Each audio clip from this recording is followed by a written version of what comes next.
"Mom, you need to see this, double quotes," my sister Emma whispered, her voice barely audible above the gentle hum of the funeral home's air conditioning. Her hands were trembling as she held her phone, the screen casting an eerie blue glow across her pale face. I was standing near the guest book, still in my black dress from Uncle Robert's service, when Emma's words sent an immediate chill down my spine. There was something in her tone, a mixture of confusion and terror that I'd never heard before.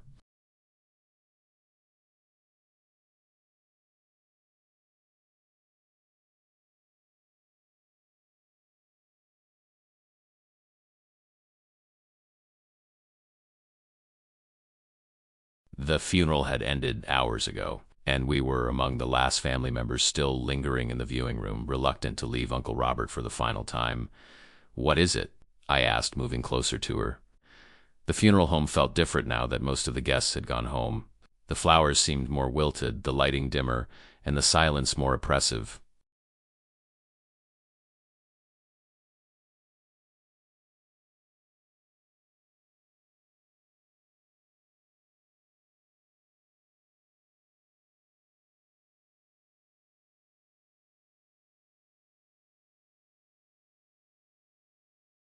Even the familiar smell of lilies and carnations couldn't mask the underlying scent of embalming fluid and old wood that seemed to permeate these places. Emma's eyes were fixed on her phone screen, and I could see her finger hovering over the zoom function. "I was just looking through the photos from today, you know. The ones we took for the family album, Her voice trailed off, and she glanced nervously toward the coffin where Uncle Robert lay in his final rest.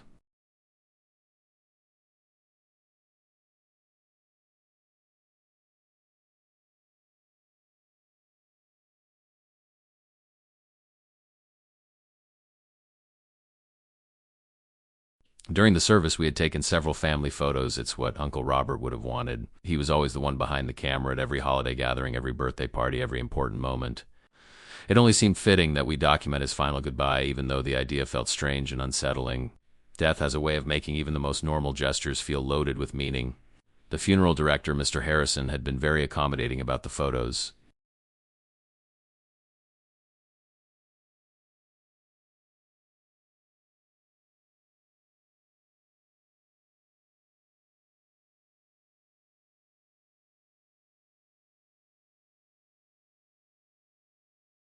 He understood that grieving families often needed these final images, these last moments to hold on to. "Take all the time you need," he had said in his practiced, gentle voice. "These memories are important." Emma's breathing had become shallow, almost panicked. I enlarged this one photo, the group shot we took near the casket, double quotes, she paused, swallowing hard. "There's something in the background, something that shouldn't be there." My heart began to race.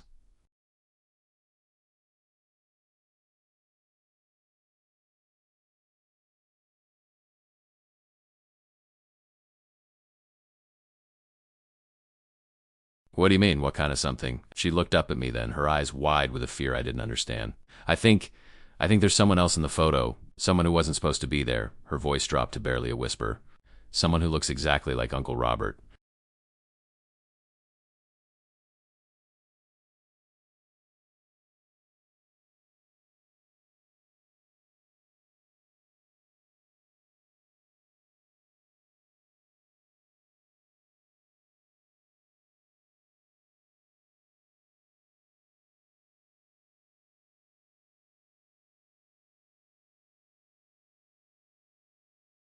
Have you ever found an old photo that gave you chills?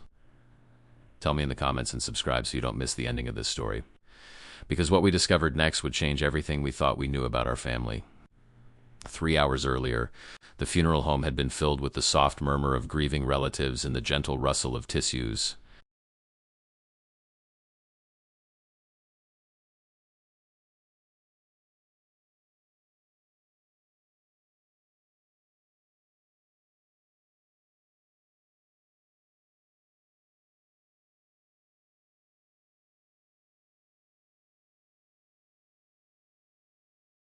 Uncle Robert looked peaceful in his mahogany casket, dressed in his favorite navy suit with the silver tie clip he'd worn to every important occasion.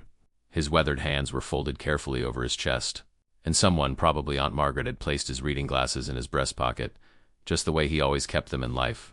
"Let's take the family photo now, while everyone's still here," Aunt Margaret had suggested, dabbing at her eyes with a handkerchief.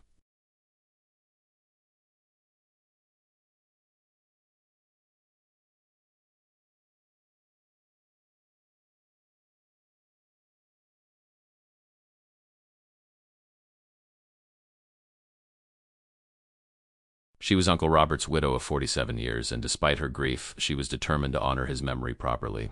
Robert always said family was everything. He'd want us to have this moment together. I remember feeling uncomfortable about it at first.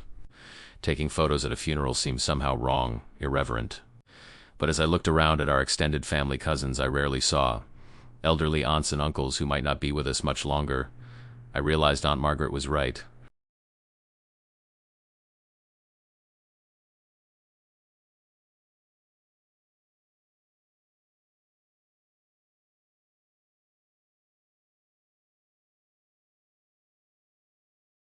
This might be the last time we were all together like this.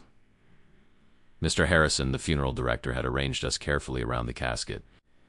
The immediate family stood closest: Aunt Margaret, my parents, Emma and I, and Uncle Robert's brother Harold, who had driven up from Florida. Behind us, the extended family formed a semicircle, about 20 people in total, all dressed in respectful black and navy.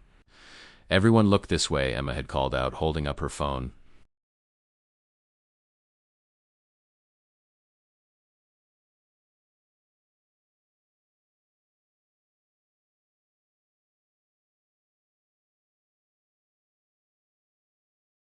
She had volunteered to take the photos because she was good with technology, and Uncle Robert had always admired her photography skills. He used to joke that she could make even his old, weathered face look distinguished in pictures. The camera clicked several times. Emma took multiple shots from different angles, making sure everyone was included, that no one was blinking or looking away.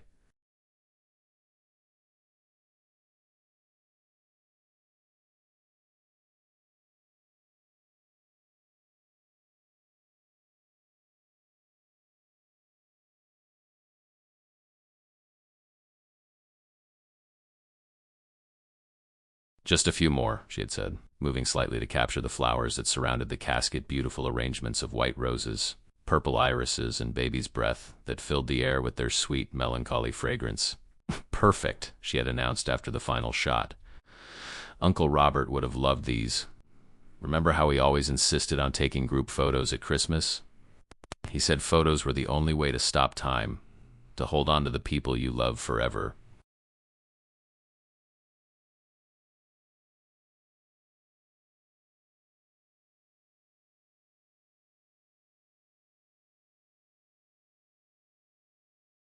At the time, those words had seemed poetic, even comforting.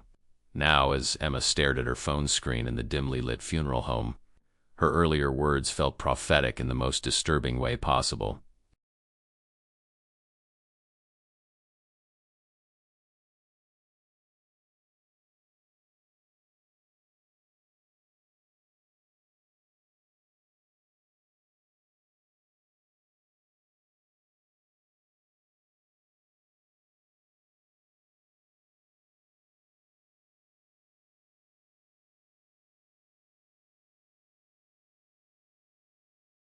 The irony wasn't lost on me. Uncle Robert, who had spent his life capturing moments with his camera, who had dozens of photo albums documenting every family gathering, every milestone, every precious memory, had somehow managed to insert himself into his own funeral photo in a way that defied all logic and reason.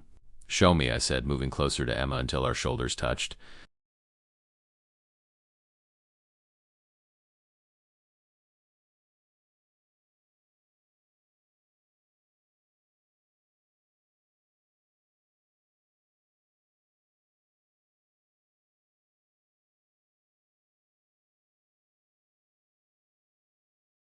The funeral home's climate control had created an almost unnatural stillness in the air, and I could hear my own heartbeat in the silence. Emma's phone screen illuminated both our faces as she opened the photo gallery. "This is the main group shot," she said, her finger trembling as she tapped the screen. The photo appeared, all of us arranged around Uncle Robert's casket, our faces solemn but united in grief. At first glance, everything looked normal.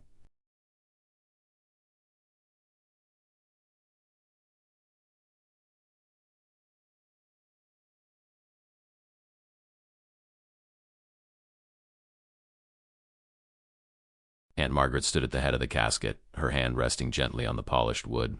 The rest of us were positioned around her, a family bound together by loss. "I don't see anything wrong," I said, though something about Emma's terror was beginning to infect me. "It looks like a normal funeral photo." "Wait," Emma whispered, her finger moving to the zoom function. "Look closer. Look at the reflection in the casket's lid." As she enlarged the image, my breath caught in my throat.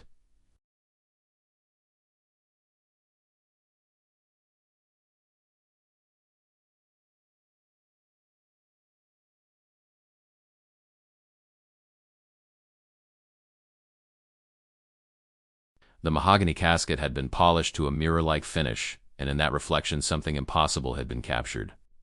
At first it was just a blur, a vague shape that could have been dismissed as a trick of the light or a smudge on the camera lens. "Keep going," I urged, though part of me wanted her to stop, to close the phone and pretend we'd never seen anything. Emma's finger moved across the screen, enlarging the reflection further. That's when I saw it, or rather, him.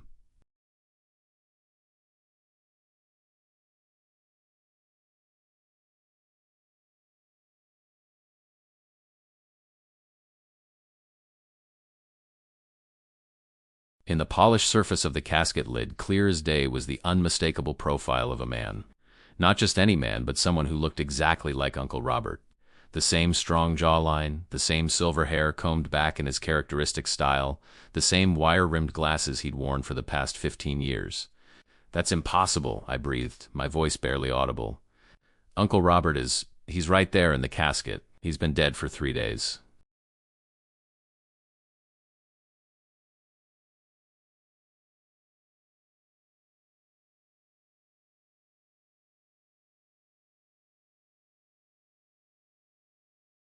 Emma nodded, her eyes never leaving the screen. "I know.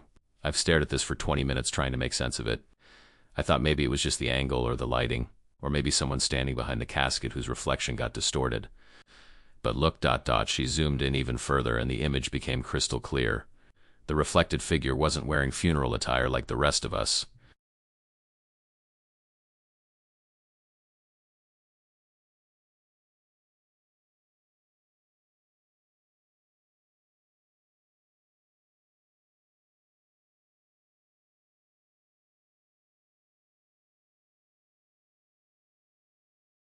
Instead, he was dressed in the red flannel shirt Uncle Robert always wore when working in his garden, the one with the small tear near the left pocket that Aunt Margaret had been threatening to throw away for years.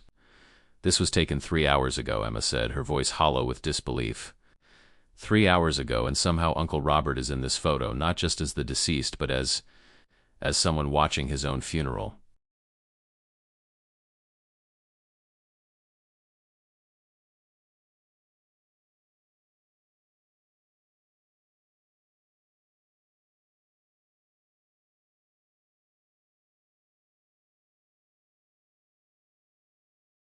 The funeral home suddenly felt colder despite the steady hum of the heating system.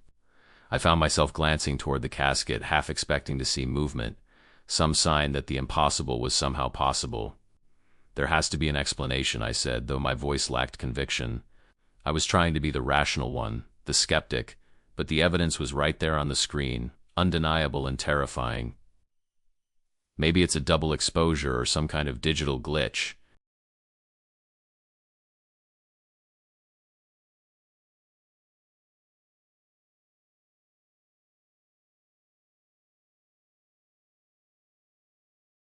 "Phones can malfunction, right?" Emma shook her head slowly, her fingers working across the phone screen with practiced precision. I thought the same thing. "Watch this." She opened her camera settings, showing me the technical details of the photo. This was taken with live photo enabled.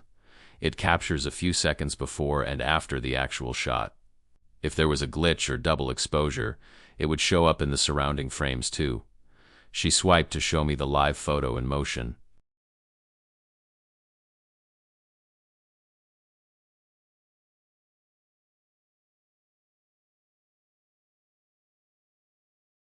I watched our family members shifting slightly, adjusting their positions, like Margaret smoothing down her hair. Everything appeared completely normal in the movement, except for the reflection. In the casket's polished surface, the figure of Uncle Robert remained perfectly still, unnaturally static, as if he were posing for a portrait. That's not how reflections work, I whispered, my scientific mind struggling to process what I was seeing.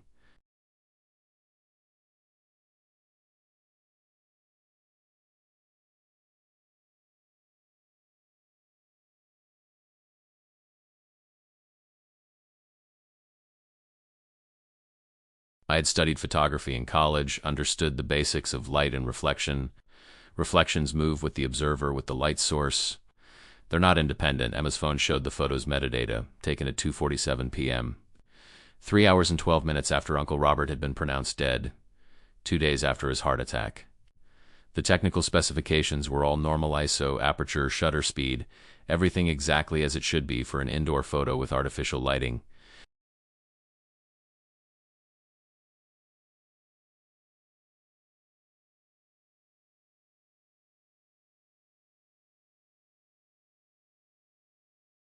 I've taken hundreds of photos in this exact same spot, Emma continued, her voice growing more agitated. Remember Cousin Sarah's funeral 2 years ago? Grandpa William's service? I always stand right here, same angle, same lighting. I've never seen anything like this. She scrolled through her phone, showing me previous funeral photos from our family's history of gathering in this very room. Same funeral home, same positioning, same polished caskets.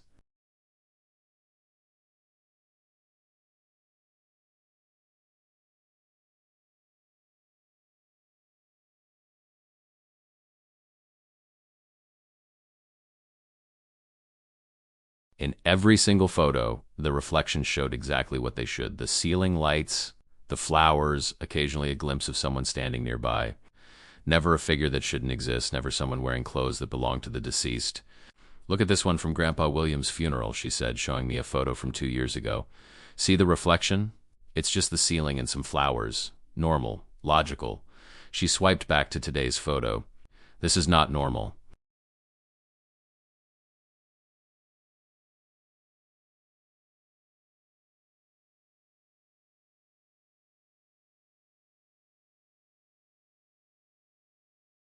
This is not logical. I stared at the image, my mind racing through every possible scientific explanation. Camera malfunctions, optical illusions, photographic anomalies, nothing fit. The quality was too clear, the detail too precise, the impossibility to perfect. We need to show someone else, I finally said. Maybe Mom and Dad can. No, Emma interrupted sharply. Not yet. What if...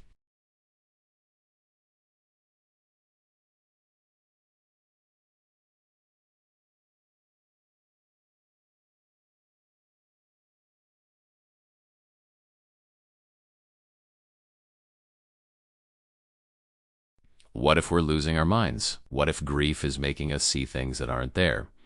But even as she spoke, we both knew the truth. This wasn't grief-induced hallucination. This wasn't pareidolia, the tendency to see faces in random patterns. This was Uncle Robert, somehow present at his own funeral, captured in a photograph that defied every law of physics and reality we'd ever known. We need to go to Uncle Robert's house, I said suddenly, the words spilling out before I could stop them.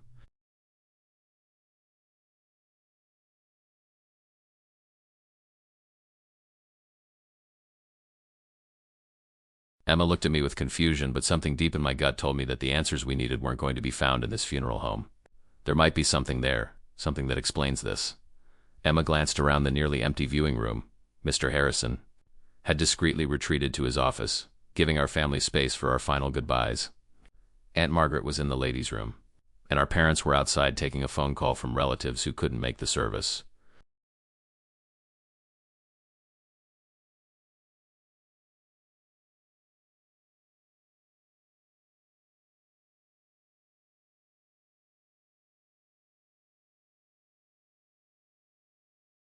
We were essentially alone with Uncle Robert's body in this impossible photograph. What are you thinking? Emma asked, but she was already closing the photo app and grabbing her purse.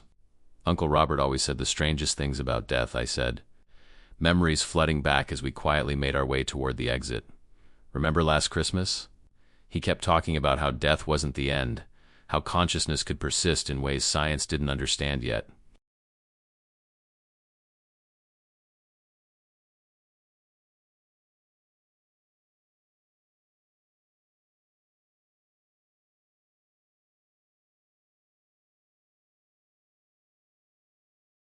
I thought he was just being philosophical. But what if... We drove to Uncle Robert's house in silence, the photograph weighing on both our minds like a physical presence. The modest two-story home sat at the end of a quiet cul-de-sac, its windows dark and empty.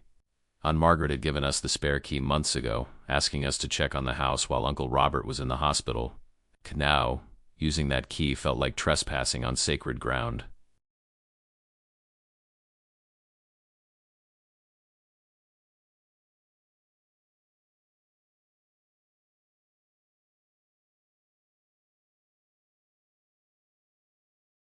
The house smelled like Uncle Robert, a mixture of Old Spice cologne, pipe tobacco, and the lemon oil he used to polish his extensive collection of antique cameras.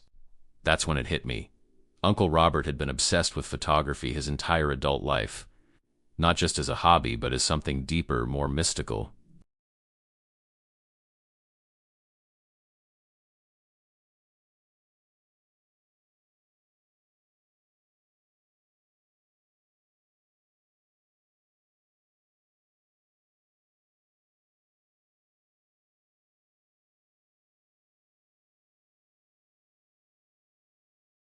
"Emma," I said, my voice echoing in the empty hallway. "Remember how Uncle Robert always talked about cameras capturing more than just images? He used to say they could trap pieces of soul, moments of consciousness." We made our way to his study, a small room lined floor to ceiling with photography equipment, books about the metaphysical properties of light, and journals filled with his handwritten notes.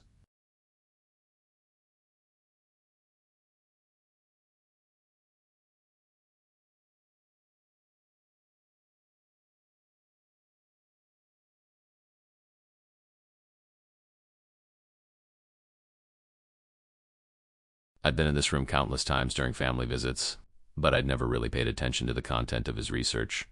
Emma pulled one of his journals from the shelf, its leather binding worn smooth from years of use. "Listen to this," she said, reading from a page dated just 2 months before his death. "The boundary between life and death is not as solid as modern science believes.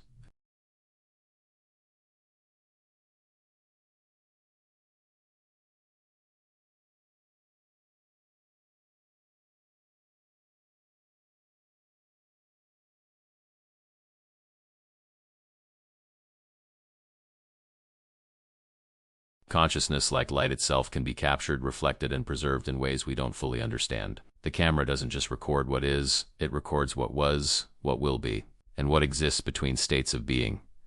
The journal entries became increasingly detailed, describing experiments with different types of cameras, various lighting conditions, and what Uncle Robert called threshold photography, taking pictures at moments when the veil between life and death was thinnest.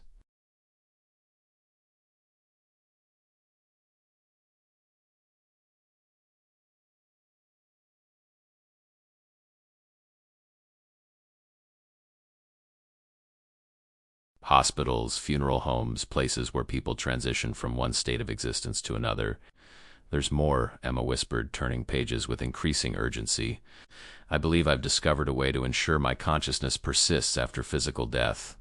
The technique requires specific timing, precise lighting conditions, and most importantly, the presence of loved ones whose emotional energy can anchor the consciousness to this plane." My hands were shaking as Emma continued reading.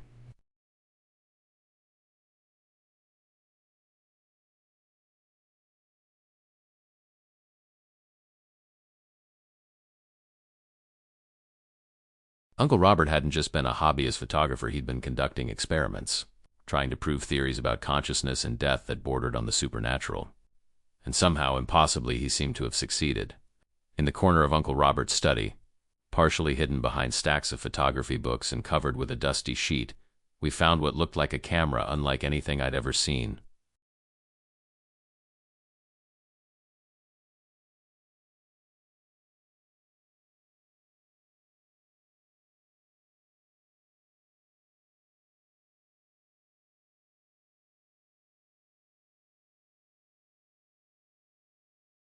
It wasn't a commercial model from any manufacturer. It appeared to be heavily modified, cobbled together from parts of different cameras, with additional lenses and what looked like some kind of electromagnetic field generator attached to the side. "What is this thing?"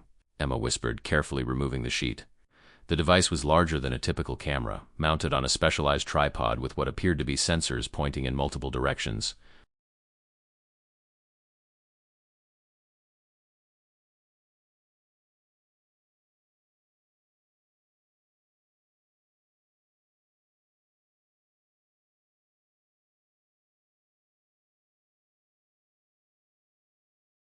Copper wires wound around the main body in intricate patterns, and small LED lights blinked slowly along the edges. I found a folder labeled Project Persistence on Uncle Robert's desk, filled with technical diagrams, electromagnetic field calculations, and what looked like blueprints for the strange camera device. The documentation was meticulous, spanning nearly 5 years of research and development.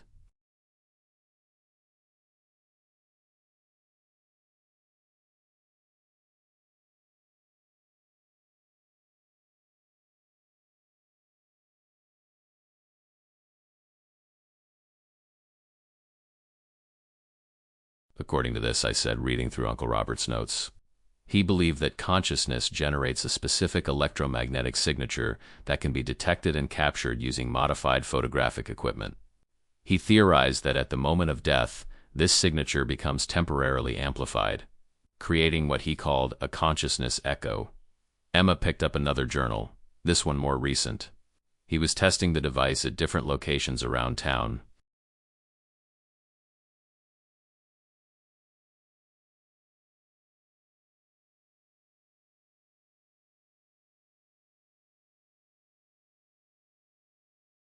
Look at these entries: the hospital, the old cemetery on Elm Street, even here at the house. He was trying to photograph what he called threshold moments. The most disturbing part was a detailed plan, written in Uncle Robert's careful handwriting, describing how he intended to use his own death as the ultimate experiment. He had calculated the optimal timing, the precise positioning of the device, and even the emotional conditions necessary for success.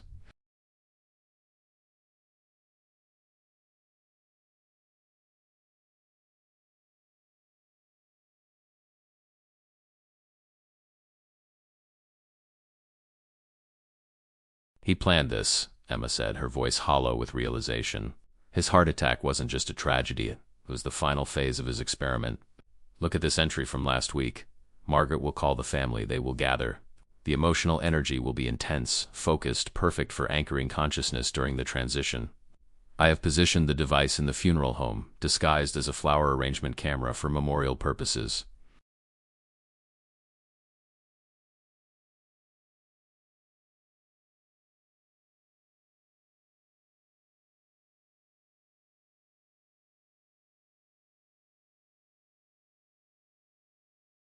My blood ran cold as I understood what Uncle Robert had done.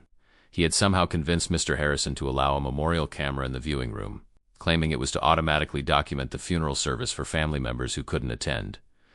That device, his modified consciousness capturing camera, had been recording during the entire service.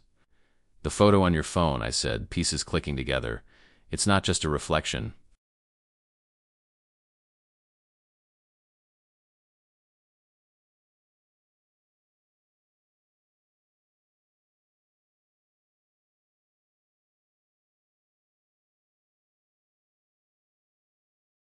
It's actual documentation of Uncle Robert's consciousness, captured by his device and somehow transferred to your phone through electromagnetic interference. Emma stared at me, and then at the strange camera. Are you saying Uncle Robert is alive? Somehow still here? I didn't know how to answer that question. The rational part of my mind rejected everything we were discovering, but the evidence was overwhelming.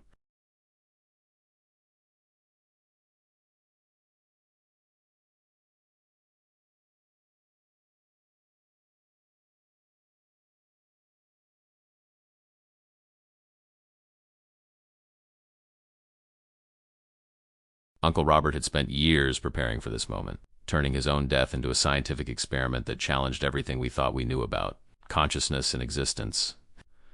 The question wasn't whether Uncle Robert was still alive. It was whether he had found a way to exist in a state between life and death, captured forever in electromagnetic patterns and photographic reflections. We decided to bring Uncle Robert's modified camera back to the funeral home.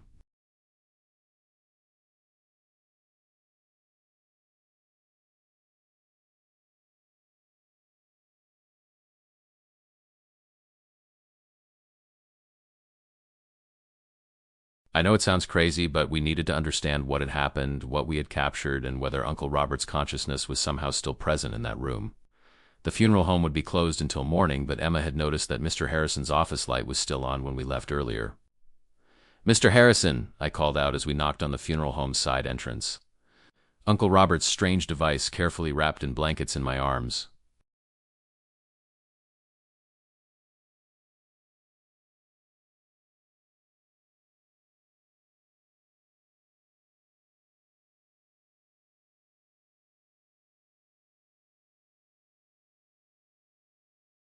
"It's Sarah and Emma from the Morrison family. We need to ask you about some equipment that was in the viewing room today." Mr. Harrison opened the door, his professional composure intact despite the late hour. "Of course, please come in. Is everything all right? You both look quite shaken." We explained about the photograph, about Uncle Robert's research, and about the device he had apparently placed in the viewing room. Mr.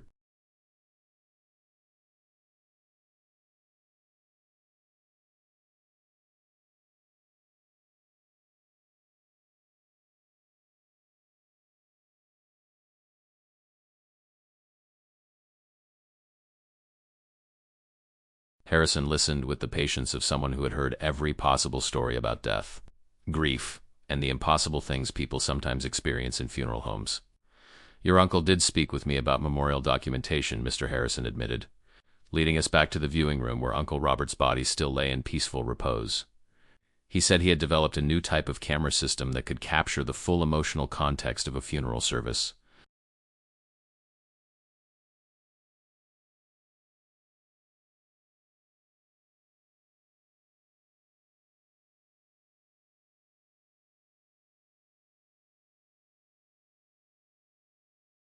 I thought it was an unusual request, but families often have special wishes during difficult times. The viewing room looked different in the evening lighting.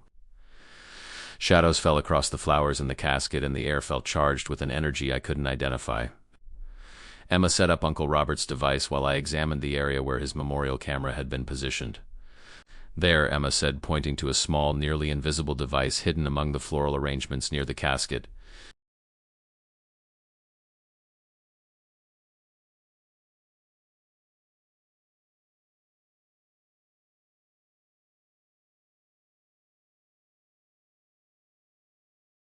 "That must be the receiver unit. It's been recording electromagnetic signatures all day." When Emma activated Uncle Robert's main camera device, several things happened at once. The small hidden camera began blinking rapidly. The LED lights on Uncle Robert's device synchronized with it, and Emma's phone started displaying interference patterns across the screen. "It's still active," I whispered, watching the electromagnetic field readings spike on the device's display panel.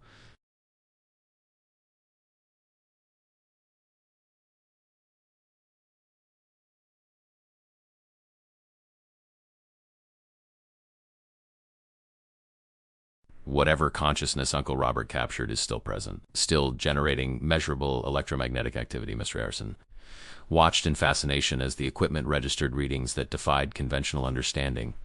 "In 40 years of conducting funeral services," he said quietly, "I've seen many unusual things. Families who swear they felt their loved one's presence, photographs that captured unexpected shadows, electronic devices that malfunctioned in specific ways."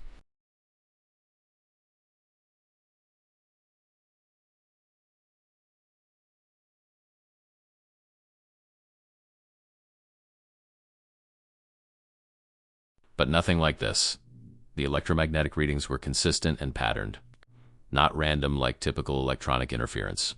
The patterns matched brainwave frequencies, the same ranges associated with human consciousness. Uncle Robert hadn't just captured his death, he had found a way to preserve his active awareness in an electromagnetic state that could interact with electronic devices. "He's here," Emma said, staring at the readouts.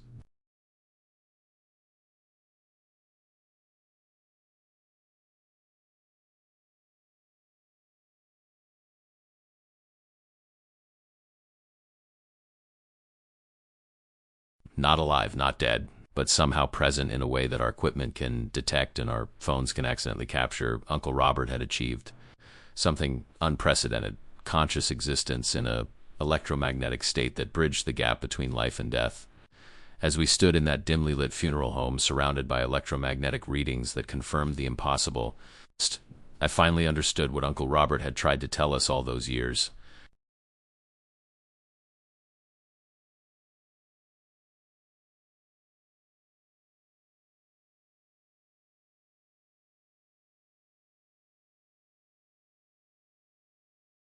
Death wasn't an ending, it was a transformation, a change in the form of consciousness rather than its complete extinction. "Look at this," Emma whispered, showing me her phone.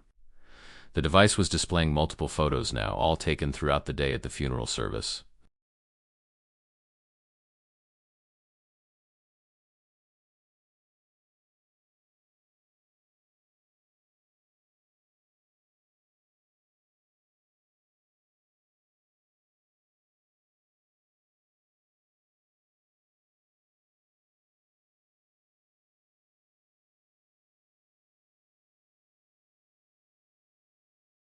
In every single image, Uncle Robert's electromagnetic consciousness had left traces, sometimes as subtle reflections, sometimes as barely visible shadows, sometimes as unexplained light patterns that formed the unmistakable outline of his face. He attended his own funeral, I said, the full weight of the revelation settling over me. Not as a ghost, not as some supernatural presence, but as preserved consciousness existing in electromagnetic form. Mr.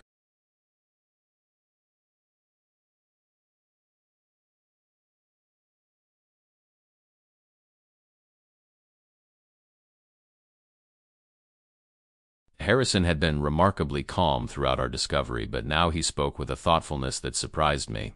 "Your uncle visited me many times over the past year, asking detailed questions about funeral home procedures, about the electrical systems, about the timing of services. I thought he was simply preparing for his own eventual passing, but now I realize he was planning something far more complex."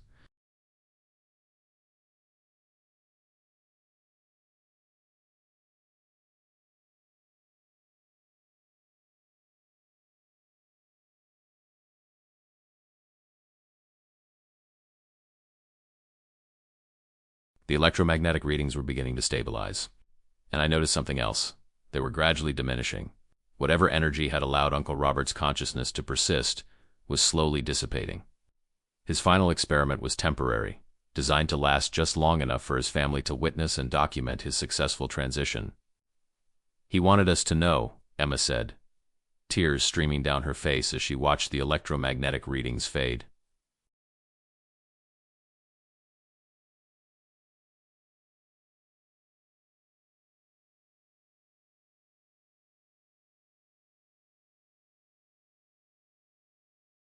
"He wanted us to understand that death isn't the end we think it is. Consciousness can persist, can find ways to bridge the gap between life and whatever comes next." In Uncle Robert's final journal entry, which we found when we returned to his house that night, he had written, "If this experiment succeeds, my family will have proof that love and consciousness transcend physical death."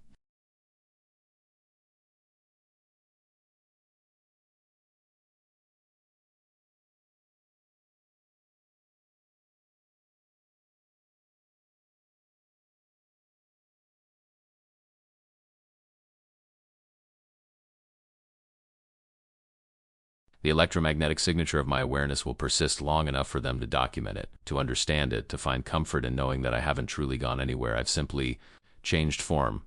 As we left the funeral home that night, Uncle Robert's modified camera packed away and his consciousness readings finally faded to nothing. I realized that he had given us the greatest gift possible, certainty that death was not the end, but merely a transition to a different kind of existence.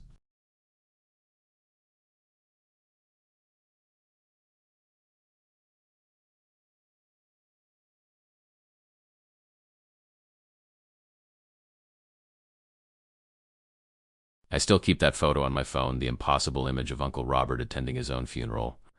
Sometimes I look at it and wonder if consciousness, love, and memory are more powerful than we ever imagined.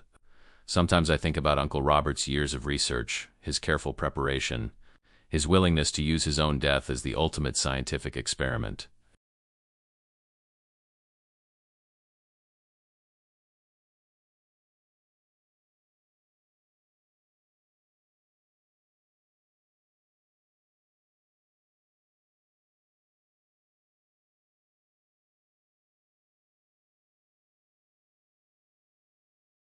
And sometimes when I'm taking family photos at gatherings or celebrations, I notice unexpected reflections in windows, unexplained shadows in corners, or subtle electromagnetic interference in my phone's camera. I can't prove it, but I believe Uncle Robert found a way to keep attending our family moments, existing in the spaces between life and death, consciousness and energy, love and loss.